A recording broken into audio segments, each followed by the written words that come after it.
Val. Com sorgeix? Doncs el primer llibre de la Santmao, la traducció al castellà la va fer la Irene i la traducció al català la van cotraduir la Irene i la Sara.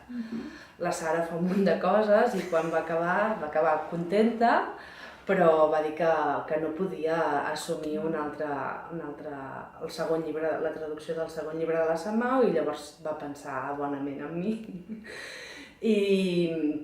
I el segon llibre jo vaig dir que sí, encantadíssima, perquè era el meu somni des de que havia acabat la carrera, des de que l'havia començat, em sembla a mi. I a més, la Santmao és un personatge que sempre m'ha tret i em va semblar que era fantàstic per començar. La Sara ja es va desvincular una mica del projecte, ella ja no va intervenir en la traducció d'aquest segon llibre. Llavors la Irene va dir que ella volia fer només el de castellà, que preferiria que jo fes només vull dir que l'altra persona que ho fes només el de català.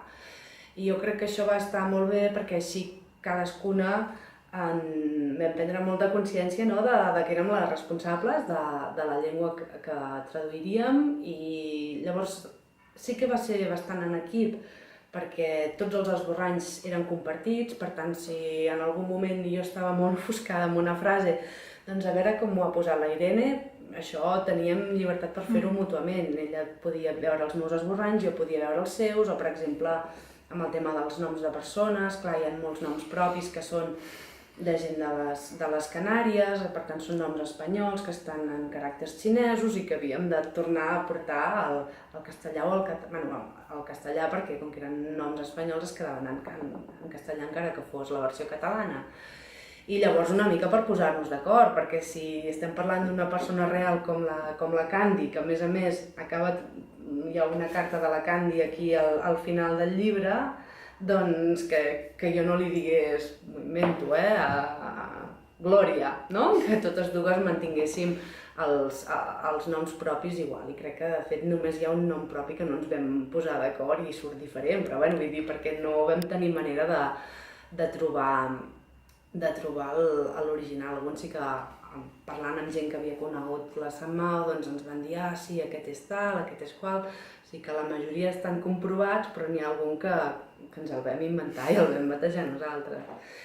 I clar, això són les coses bones d'haver col·laborat amb la Irene, i llavors sí que me'n recordo que al final totes dues ho vam dir de que quan fèiem la revisió ja no ens miràvem l'un a l'altre, perquè si no hi havia la tendència d'enganxar-nos potser o de dubtar de coses, i llavors en el moment ja de revisió final sí que em sembla que cadascuna ens centràvem molt en el propi text, no? Per mantenir jo l'estil del català i ella.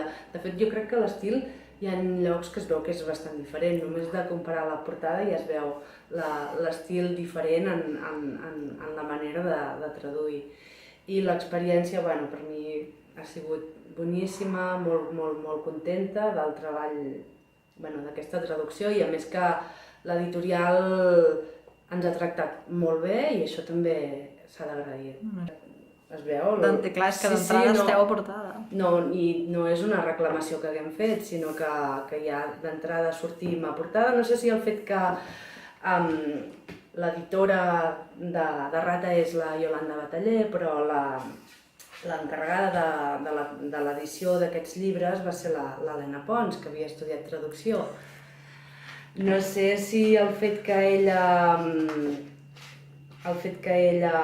hagués fet traducció ja ha influït o ja era una cosa que ja tenien pensada, no? Però sortim a la portada, hi ha una mini biografia nostra al final i a més vam poder escriure un relat breu de l'experiència de traduir la Santmao, vull dir que ens han respectat totes les notes al peu de pàgina. Sí que pel que fa a l'estil hi va haver-hi més diàleg, no? Perquè el que ens passava, a mi em va passar bastant sobretot, és que per mi el text original era molt sagrat, llavors tendia a mantenir molt algunes coses de la Samau, que potser llavors traduïdes eren redundants, però que a mi al primer moment potser em sabia greu tocar-les, no? Per exemple, el xinès, com que no hi ha flexió verbal, s'ha de marcar molt bé, no? La progressió temporal amb expressions, no? De llavors, després, més endavant. Això en el text en català no cal, ja ho tenim a la flexió verbal. Llavors, em va costar una mica, no? Me'n recordo el primer capítol que vaig enviar a les editores, que me'l van tornar amb algunes propostes de canvi, i jo vaig pensar, ai, mare meva, que malament que ho he fet. I no és que ho hagués fet malament, no? Sinó que em faltava fer aquest pas de perdre la por a eliminar algunes coses que feien guanyar molta fluïdesa al text en català, no? I de fet, fa poc me'n vaig adonar també que hi havia una cita de la Mercè Rodoreda que corria per Twitter, no? Que deia que escriure bé és dir l'essencial amb la màxima simplesa, no? De la manera més simple possible. I llavors sí que és una mica això, no? De que a vegades el xinès té tendència a ser més redundant o a la duplicació d'adjectius, coses que el fan més redundant, i el català, per fer un text una mica més fresc i més fluid, no cal mantenir aquesta redundància que és pròpia de l'estil del xinès.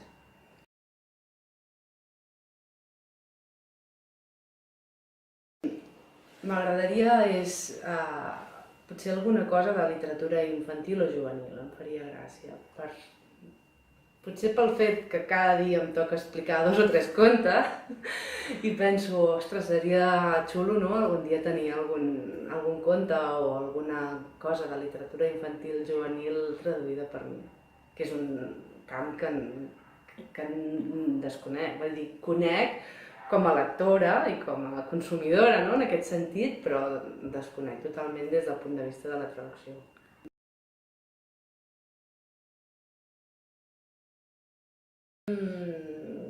A veure, jo crec que és tot qüestió de fer-se molt màrqueting d'un mateix.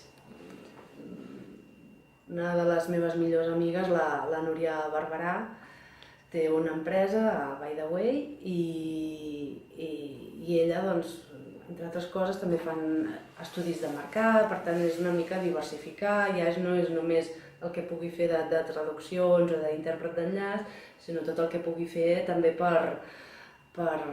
ajudar al comerç. Per tant, sí que potser no és només traduir i interpretar, s'ha d'obrir una mica el ventall de tasques, però potser sí que és possible treballar del xinès en aquest sentit. Sí. Igual que tampoc ara mateix crec que és difícil casar-te amb un tipus de text, no? Per exemple, en altres llengües és molt clar jo soc traductor tècnic, jo soc traductor científic, jo soc traductor.